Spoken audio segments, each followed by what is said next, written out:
자, 우리는 이 창세기 6장, 5장을 보면서 크게 이제 첫 우리 인류의 출발이라고 할 수 있는 아담과 하와 쪽에서 이제 그 자손들이 후손들의 족보가 이렇게 나오는 것을 봅니다.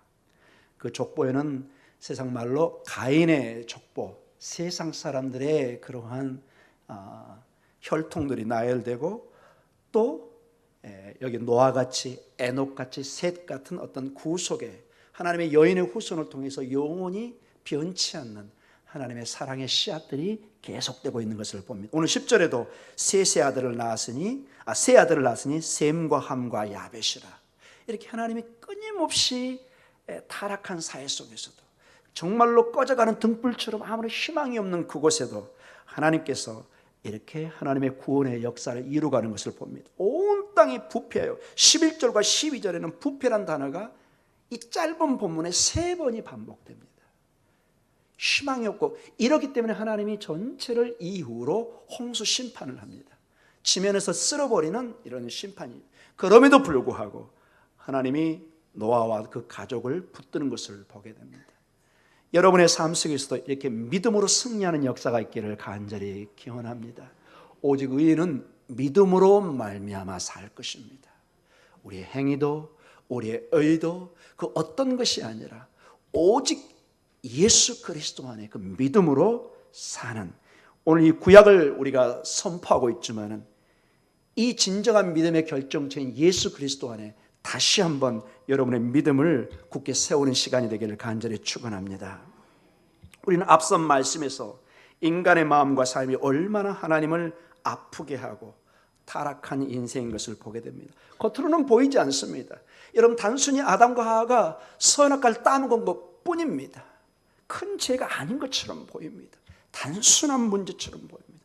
그러나 하나님의 말씀을, 하나님의 언약을 어긴다는 것은 훨씬 심각한 데미지, 피해를 주고, 결국 죄라는 것은 하나님과 우리 사이의 단절, 분리를 얘기합니다. 분리, 처음에는 아무것도 아닌 것처럼 보입니다. 여기에 잎사귀를 자를 때 분리가 일어납니다. 잘림이 일어납니다. 아직도 새파랗게 살아있는 것처럼 보입니다. 그러나 일주일이 지나고 좀 길면 한 달이 지나면 그 잘려진 잎사귀, 그 꽃은 어떻게 되죠? 시들기 시작합니다. 많은 방법을 통해서 그것을 살려보고 하지만 근본적인 생명의 뿌리가 없기 때문에, 그 나무에서 분리됐기 때문에 결국 말라서 죽어가는 모습을 보게 됩니다. 하나님을 떠나서 그 어떤 인생도 사는 것처럼 보이고 문명을 일으키는 것처럼 보이지만 결국 그 끝은 죄요, 죄의 싹은 사망인 것을 보게 됩니다. 이것을 믿음의 눈으로 보지 못하면 우리의 신앙생활을 심각하게 받아들이지 못합니다. 오늘 특별히 교회 안 나온다고, 믿음이 없다고 당장 죽는 게 아닌 것처럼 보입니다. 너무나 떵떵거리고 살 수 있습니다. 얼마든지 여러분 편하게 살 수 있습니다.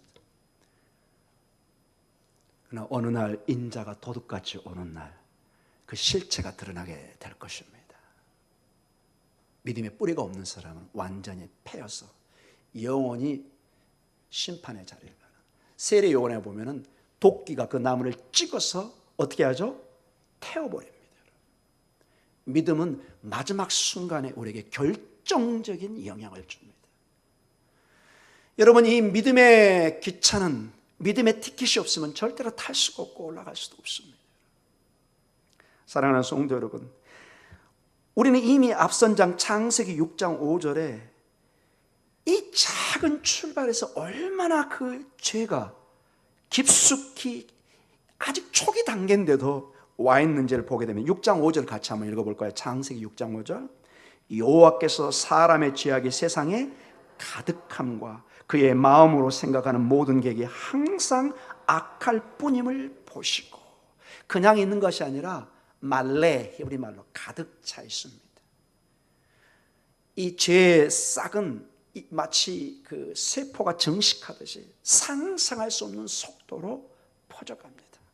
가득합니다.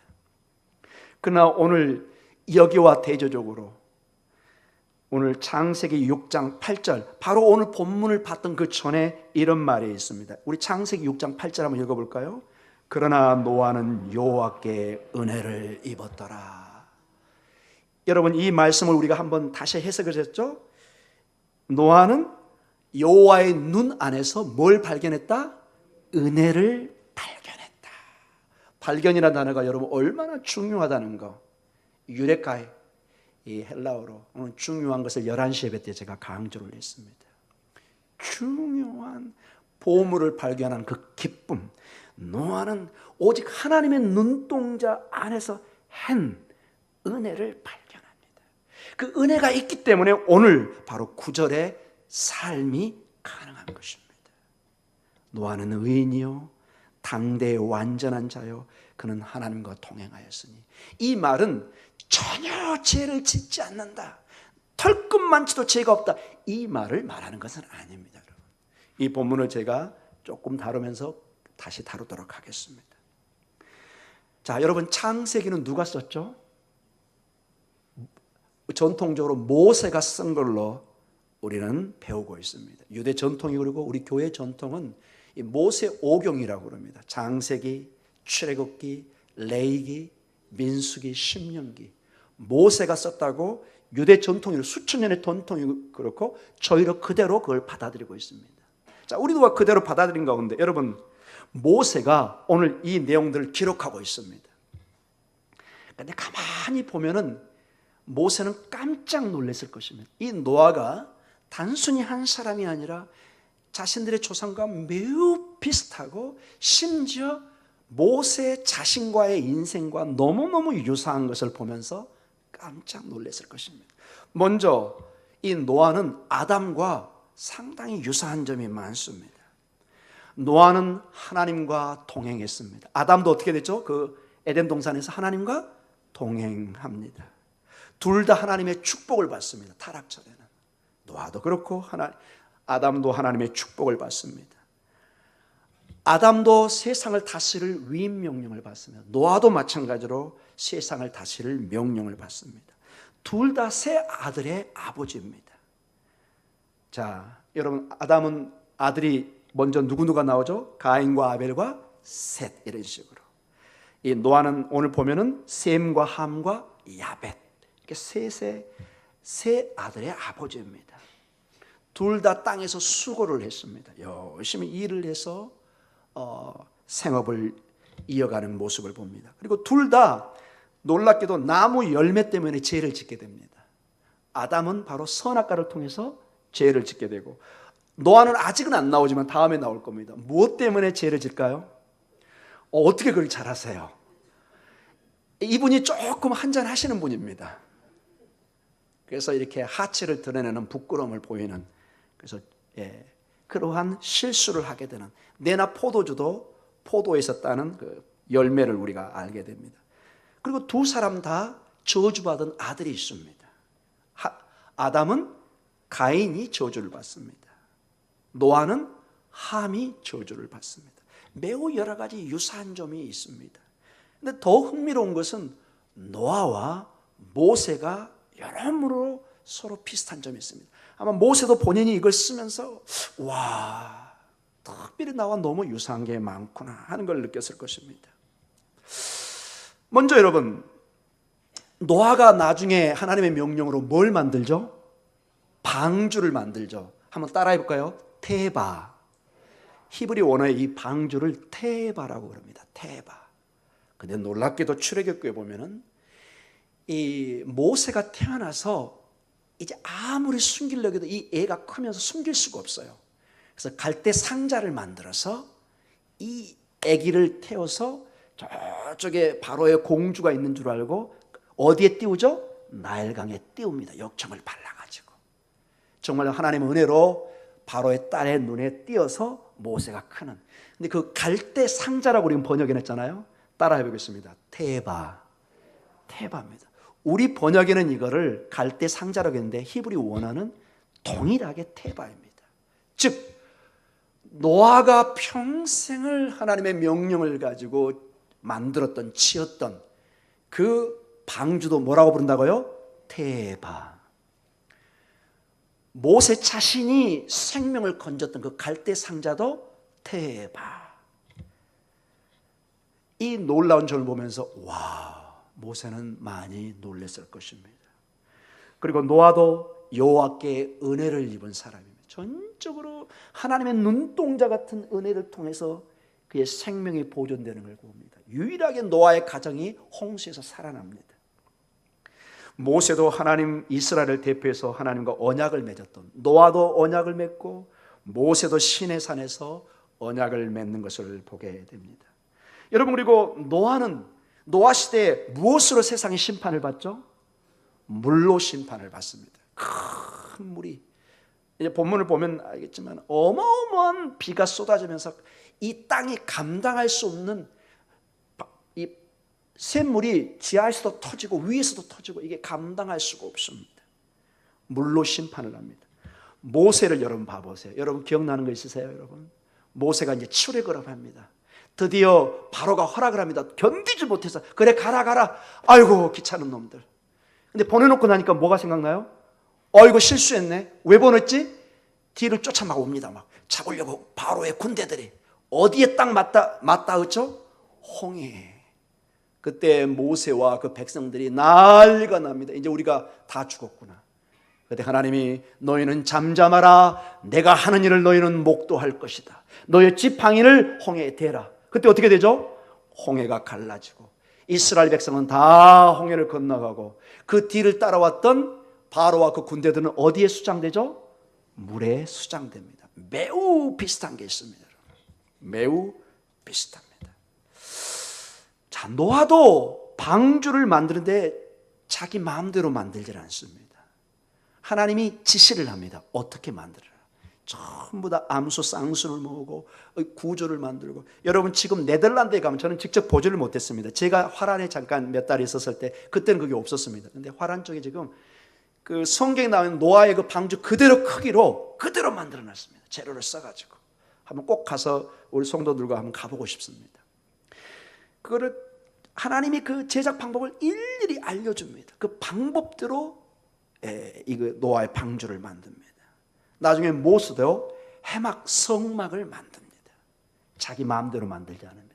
모든 하나하나를 누가 지시하죠? 하나님이 지시하십니다. 매우 유사합니다. 매우 유사한 게 많습니다. 그리고 더 놀라운 게 노아가 이 창세기 7장 12절에 보면은 40주야, 즉 40일 낮과 40일 밤 동안 비가 억수처럼 내립니다. 홍수가 내립니다. 40이 두 번 반복됩니다. 40일 낮, 40일 밤. 여러분, 모세도 성막 가운데 임재하신 하나님과 광야에서 몇 년을 지내죠? 40년. 이게 우연의 일치는 아닐 것입니다. 모세도 매우 놀래요. 이건 전부 다 상징적 의미입니다. 하나님의 백성들을, 하나님의 지도자들을 하나님이 어떻게 인도해 가고 어떻게 축복하시는가, 매우 유사한 패턴으로, 방식으로 하나님이 다루고 있는 것을 보게 됩니다. 지금도 마찬가지입니다. 하나님의 구원의 방법은 복잡하지가 않습니다. 이러한 일련의 구약의 사건과 신약이 명확하게 예수 그리스도를 통해서 모든 것이 운행되고 있음을 보게 됩니다. 사랑하는 성도 여러분, 여러분의 믿음을 복잡하게 생각하지 마십시오. 예수 그리스도가 전부입니다. 아멘. 예수 그리스도가 전부입니다. 이것을 여러분 어려운 시험을 봐서 우리가 통과한다면 얼마나 힘들겠습니까? 안 그래도 세상에 시험 때문에 스트레스 받는데 교회 와서 믿음까지도 시험 봐가지고 들어간다면 얼마나 감사합니까? 저는 하나님 앞에 제일 먼저 감사했던 게, 믿음에는 소위 말해 학교에 보는 시험이 없어서 너무 감사했습니다. 그냥 무식한 놈처럼 그냥 주님만 믿습니다. 이 믿음의 시험만 통과하면 된다는 그 진리가 저는 너무 감사했습니다. 그래서 저처럼 약간 머리가 떨어진 사람이, 좀 죄송합니다 이거, 예수님을 믿는 게 얼마나 감사한지. 그냥 대학 시험처럼 맨날 시험만 보고 그러면 저는 막 맨날 떨어졌을 텐데. 여러분 별로 이렇게 반응이 별로입니다. 사랑하는 성도 여러분, 복음이면 좀 충분합니다. 여러분, 많은 사람이, 이단들이 뭐 이상한 걸 들고 옵니다. 막 이 비유를 풀지 못하면 하나님의 구원이 없는 것처럼, 뭐 어디 가면 이 사람의 설교를 안 들으면 막 안 되는 것처럼. 사랑하는 성도 여러분, 예수님이면 충분합니다. 복음이면 충분합니다. 2000년 교회의 역사가 이 예수 그리스도의 복음으로 시작했고 지금 그 과정을 밟고 오고 예수 그리스도의 복음으로 맞춰질 것입니다. 자, 이러한 노아의 홍수 사건을 우리가 접하게 되면서 우리는 한 가지 명심해야 될 게 있습니다. 우리가 이 본문을 이제 이번에 읽고 또 다음에 읽으면서 와, 홍수 사건이 이렇게 길게 적혀져 있고 이 이야기의 핵심은 홍수 사건인가 보다, 이렇게 여러분이 초점을 맞춰가면 안 됩니다. 비록 홍수 사건이 매우 중요하게 다뤄져 있지만은 여기에 너무 많은 초점을 두지 마시기 바랍니다. 엄청난 홍수 심판, 여기에도 홍수나 홍수 심판, 여기에 초점을 두지 마시고, 주님이 정말로 주고자 하는 말씀은 이러한 심판과 이러한 홍수 속에서도, 이 악한 세상 속에서도 하나님의 은혜로 노아를 구원하시는 하나님이 계시다는 것, 이것을 보시기 바랍니다. 여러분이 그 심판과 그 홍수를 보면 두려워서 살지를 못합니다. 어떠한 상황 속에서도 믿는 자에게는 피할 길이 있고 하나님의 구원의 손길이 있는 것을 바라보시기 바랍니다.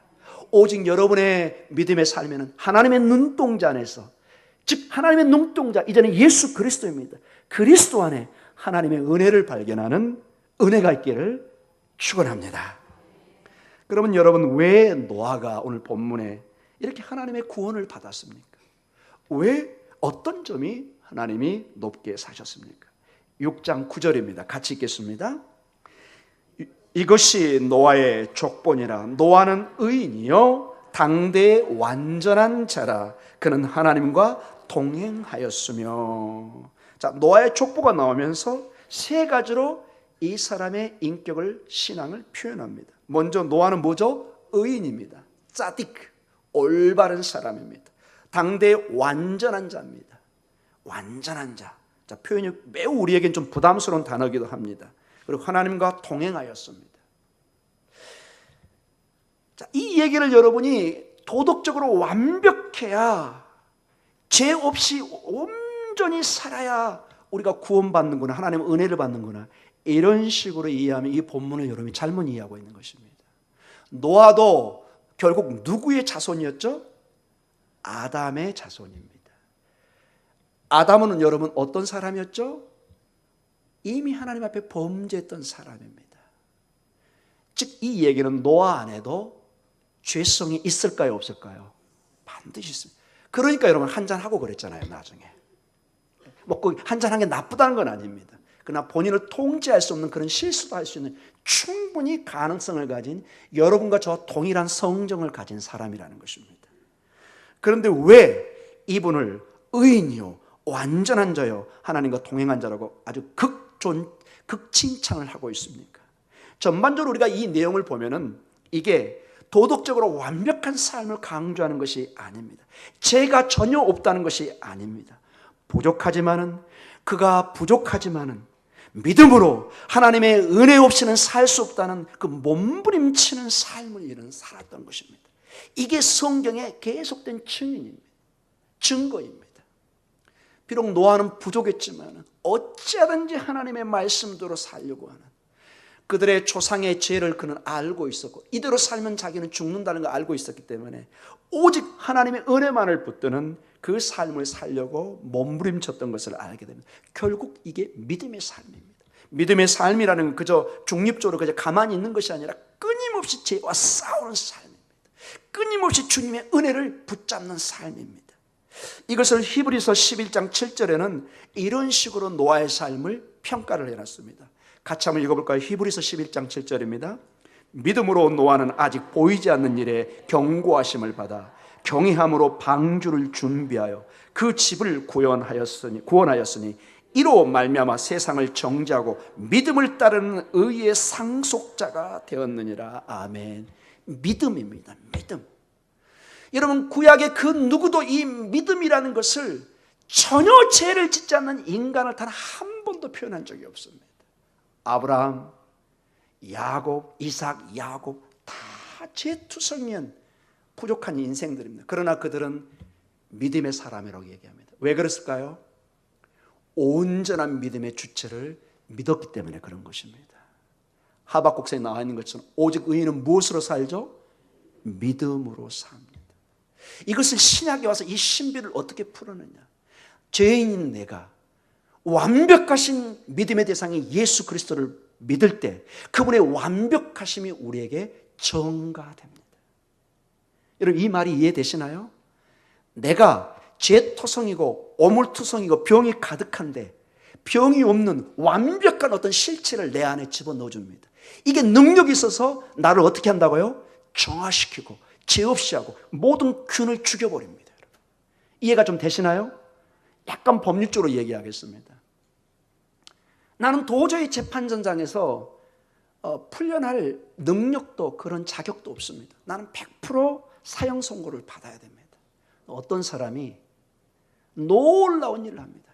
자기가 대신 희생하고 이 사람의 생명을 보장해 줍니다.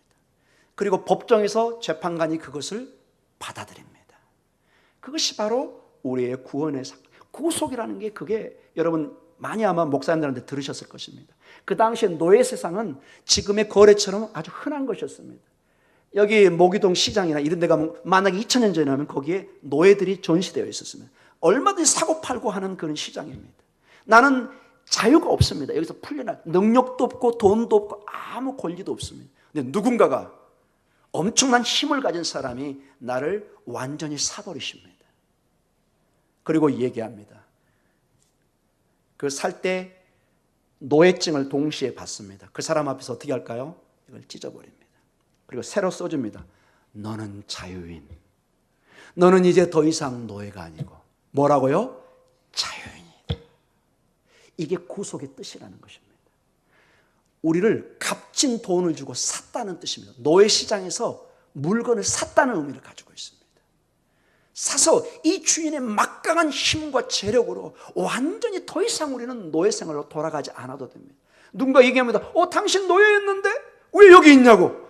큰일 날 것, 혼날 것 같다고 이렇게 얘기합니다. 얘기하십시오. 나 이제 자유인입니다. 내 주인이 나를 자유케 했습니다. 나를 더 이상 이제 괴롭게 하지 마십시오. 누구든지 그 이름을 믿는 자에게는 하나님의 자녀가 되는 권세를 주셨습니다. 이제 노예가 아니라 얼마나 신분의 변화가 일어나느냐. 하나님의 자녀가 됐습니다. 양녀 양자로서 하나님의 자녀가 됐습니다. 여러분 아시죠? 이번에 그 LG그룹 여러분 들으셨죠? LG그룹? 젊은 나이에 정말 우리가 존경했던 한 그 존경이란 말을 좀 그렇지만은 그 회장님이 돌아가실 때 많은 나라에서 평가가 나오는 걸 봤습니다. 굉장히 좋으셨던 분이라고. 근데 그분이 여러분 자녀가 없어서 어떻게 했죠, 여러분? 양자를 삼았죠. 자기 조카를 데려왔죠, 여러분. 그러나 친자식은 아니지만 물론 친조카긴 하죠. 여러분 어떤 현상이 일어난 거 여러분 아시죠? 그 양자, 그 아들이 어떻게 돼요? 후계자가 됐습니다, 여러분. LG그룹은 장자 우선권이 모두게 통하고 있습니다. 비록 양자로 왔지만 어떤 힘을 가지고 있다고요? 후계자입니다. 누구도 그걸 챌린지할 수 없습니다. 도전할 수 없습니다. 이걸 제가 영적으로 좀 비교했습니다. 여러분의 자녀됨을 그 누구도 도전할 수 없습니다. 그 순간 그는 예수 그리스도의 구원의 사건을 구속을 도전하는 것입니다. 주님이 얘기합니다. 네가 누군데 내가 자유를 준 내 자녀를 네가 협박하고 괴롭게 하느냐. 로마서 8장에 이런 얘기합니다. 그 어떤 것도 하나님과 우리의 사이에 사랑을 끊을 수 있다 없다? 없습니다. 할렐루야. 권사님 점점 건강해지고 계십니다. 할렐루야. 할렐루야. 그 누구도 이 사랑을 끊을 수가 없어요. 이건 내 생각이나 내 추측이나 내 의견이 아닙니다.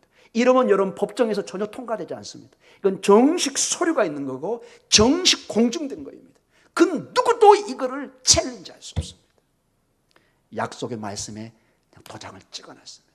여러분 그런 신분인 것을 믿으시기 바랍니다. 담대하십시오, 여러분. 담대하시기 바랍니다.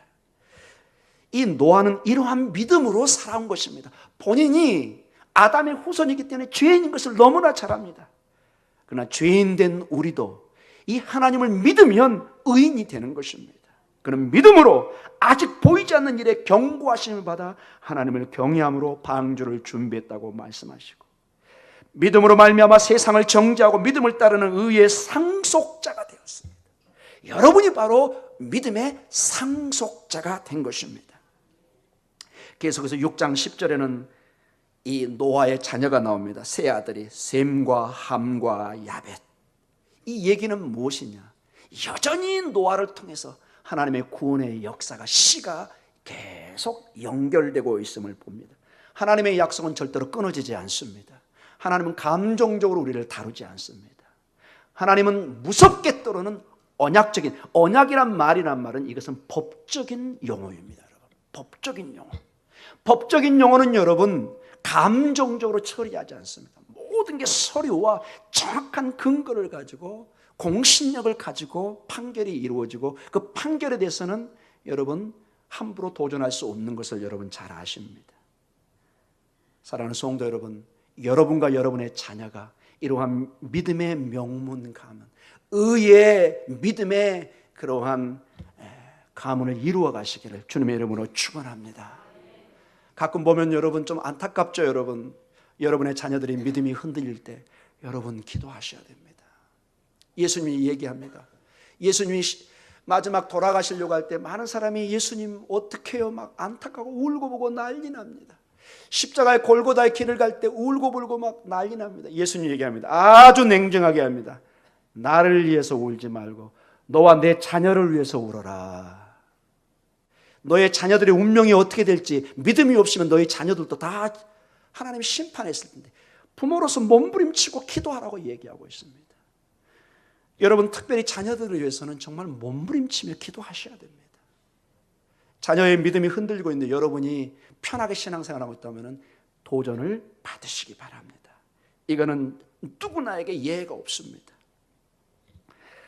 이러한 노아의 삶과 대조적으로 이제 세상은 죄악된 세상을 살고 있습니다.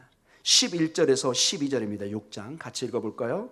그때 온 땅이 하나님 앞에 부패하여 포악함이 땅에 가득한지라. 하나님이 보신즉 땅이 부패하였으니 이는 땅에서 모든 혈육 있는 자의 행위가 부패함이었더라. 부패 이 세 번의 단어가 동일한 단어가 반복됩니다. 이걸 보면 좀 대조적입니다. 노아도 세 단어가 반복됩니다. 9절에 뭐죠? 의인, 완전한 자, 동행하였다. 이렇게 세 개의 중요한 동사적인 의미가 반복되는데 여기는 한 단어로 세 번을 반복합니다. 그들은 하나님 앞에 부패했고 하나님이 보신즉 땅이 부패했고 그들의 행위가 부패합니다. 더구나 부패와 함께 11절에 포악함이 땅에 가득한지라. 폭력입니다. 여러분. 가장 하나님을 떠난 사람들의 특징이 폭력적입니다. 여러분. 온순하지가 않습니다. 이것이 하나님을 떠난 세상의 모습인 것을 보게 됩니다. 이러한 모습은 이미 하나님이 너무나 마음이 아파서 얘기한 고백을 우리가 듣습니다. 창세기 6장 5절에 7절 말씀입니다. 이미 하나님이 정말 그 안타까운, 하나님이 그런 감정을 가지고 직접 말씀하셨다는 것이 아니라 우리 인간 편에서 우리 인간 언어로 하나님의 마음을 표현하셨습니다. 우리 다시 한번 읽어볼까요? 여호와께서 사람이 죄악이 세상에 가득함과 그의 마음으로 생각하는 모든 계획이 항상 악할 뿐임을 보시고 땅에 사람 지으셨음을 한탄하사 마음에 근심하시고 이르시되 내가 창조한 사람을 내가 지면에서 쓸어버리되 사람으로부터 가축과 기는 것과 공중의 새까지 그리하리니 이는 내가 그것들을 지었음을 한탄함이니라 하시니라. 마치 후회하는 모습처럼 우리의 인간의 모습의 그 감정, 가장 그 괴로워하는 모습을 적나라하게 하나님이 표현하고 있습니다. 결론적으로 말씀을 마쳐가겠습니다. 우리는 이러한 장면, 노아의 홍수, 영화에도 가끔 나옵니다. 그 비참하게 사람들이 막 살려달라고 외치고 막 죽어가는 모습들, 때로는 우리가 연민의 정을 느끼기도 합니다. 와, 저분도 하나님이 구원해 줄 수는 없을까? 어쩌면 저렇게 정말 비참하게 죽어갈까? 여러분 이런 생각이 있다면 여러분이 빨리 여러분과 저의 삶을 살펴보셔야 됩니다. 우리는 언뜻 우리의 삶이 노아 시대와 다르고 지금은 그런 것이 없을 거라고 생각할 수도 있습니다. 여러분 깨어 있으셔야 됩니다. 지금 우리의 삶은 노아의 때와 아주 흡사하다고 주님이 말씀하십니다. 우리가 저번에도 봤던 말씀입니다. 노아 홍수 때 사람들이 악하고 정말 부패한 가운데 그들의 삶의 한 단면이 예수님의 입으로 직접 평가한 내용이 나와 있습니다. 마태복음 24장 37절에서 39절의 말씀입니다. 같이 한번 읽어볼까요? 노아의 때와 같이 인자의 임함도 그러하리라. 홍수전에 노아가 방주에 들어가던 날까지 사람들이 먹고 마시고 장가들고 시집가고 있으면서 홍수가 나서 그들을 다 멸하기까지 깨닫지 못하였으니 인자의 임함도 이와 같으니라. 아멘. 여러분, 이건 언뜻 보면 나쁜 생활이 아니죠. 지금 장가가고 시집가는 거 왜 나쁩니까? 우린 자전을 다 준비하고 있는데. 이건 다 일상적인 중요한 일들입니다. 먹고 마시는 거, 여러분 이거 안 먹고 어떻게 우리가 삽니까? 그러나 주님이 말씀하시는 핵심이 뭐냐? 이 중심에 그 어떤 데도 하나님에 대한 마음이 없습니다. 모든 게 자기 육신의 욕망을 채우는 것입니다. 거기는 단 눈꼽만치도 하나님에 대한 생각이 없습니다. 모든 게 자기 인생의 엔조이입니다. 그들이 돈을 벌어도 건강해도 모든 목표는 뭐죠? 내가 어떻게 행복하게 살까? 내가 어떻게 즐기고 살까? 전부 다 납니다. 그러나 그 나 중심의 삶, 하나님이 없이 사는 사람의 결과는 뭐죠? 저 위에서 하늘의 계획이 펼쳐지고 있습니다. 여러분, 가끔 저는 그런 내용을 봅니다. 혹시 여러분 방송에 보셨나요? 지구를 향해서 수백 킬로의 어떤 행성이, 혹성 같은 게 지나가고 있다는 거. 혹시 그런 내용 들으셨나요? 어떨 때는 막 소름이 끼칩니다. 이게요, 우주 공간인가 그렇지, 이게 굉장히 비슷하게 지나간, 그게 만약에 지구로 떨어지면은 한 나라나 도시가 전멸할 수도 있는 그런 게 사실은 막 이렇게 지나다니고 있습니다. 이렇게. 그래서 여러분, 수천 킬로의 그 궤도를 추적해가지고 혹시 지구로 가까이 오는 것은 지구에서 지금 준비도 합니다. 무슨 로켓이나 뭘 쏴서 미리 그걸 파괴시키려고. 지금 기술로는 그게 충분하지 않지만 미래에는 미리 그것을 파괴하려는. 그러나 이게 덩치가 너무 크면은 얼마나, 여러분, 그 아마겟돈이나 이런 뭐 여러 가지 영화를 보면은 우주선을 띄워서 그런 것을 폭파시키는 그런 내용이 나오는데, 그게 영화만이 아니라 실제 일어나고 있습니다. 아무리 여러분이 여기서 먹고 마시고 춤추고 해도 어느 날 예를 들어서 그런 행성이 와서 부딪혀버리면 어떻게 될까요? 북한의 핵폭탄하고는 비교 자체가 안 됩니다. 한 나라가 전멸할 수 있고 지구 자체가 쪼개져 버릴 수도 있습니다.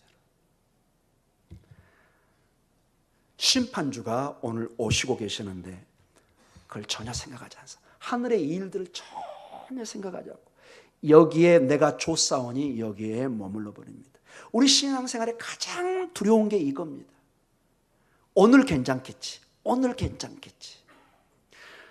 이 말씀을 준비하다 어떤 학자의 글을 하나가 봤습니다. 유명한 신학자가 어느 날 친구들에게 물었습니다. 친구들이요, 오늘 밤 주님께서 오실 거라고 생각하시는 분 누가 있습니까? 하나하나 물어봤는데 하나같이 오늘 밤은 아닌 것 같아. 아니야. 다 이렇게 대답했습니다. 그때 이 친구는 이렇게 대답을 했습니다. 마태복음 24장 44절. 이 말씀으로 그 친구들에게 전부 다 편지를 보냈습니다. 우리 한번 읽어볼까요? 마태복음 24장 44절 같이 읽습니다. 이러므로 너희도 준비하고 있으라. 생각하지 않을 때 인자가 오리라. 아멘. 주님이 오심이 뭐냐? 오늘 밤에는 안 올 거야. 오늘 밤에. 근데 그 시간에 온다는 거예요, 여러분. 이게 이 본문이 그 말이에요, 여러분. 내가 아니라고 생각하는 그 시간에 누가 올 수 있다고요? 주님이 오실 수 있습니다. 이게 노아 때와 우리 사이가 너무 유사합니다. 여러분, 최선을 다해 사십시오.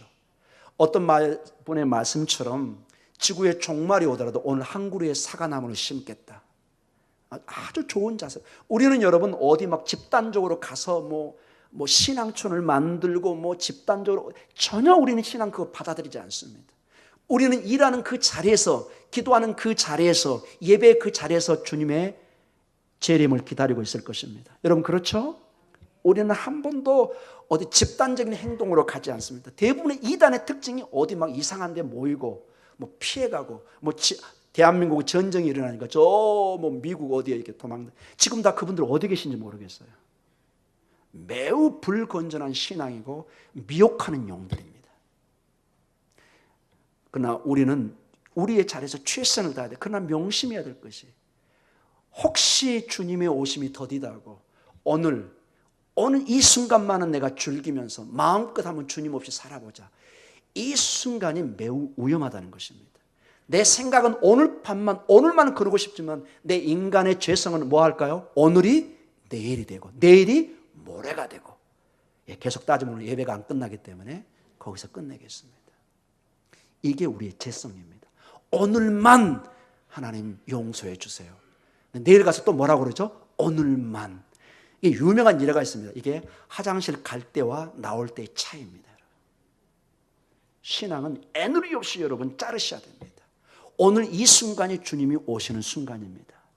항상 그 마음으로 노아의 때를 멀리 보지 마시고, 영적으로는 지금 이 순간이 노아의 때라는 것을, 주님이 오시는 때라는 것을 잊지 마시기 바랍니다.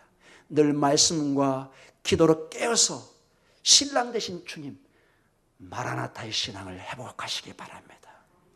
주 예수여 어서 오시옵소서. 어서 오시옵소서. 우리 다 같이 기도하겠습니다.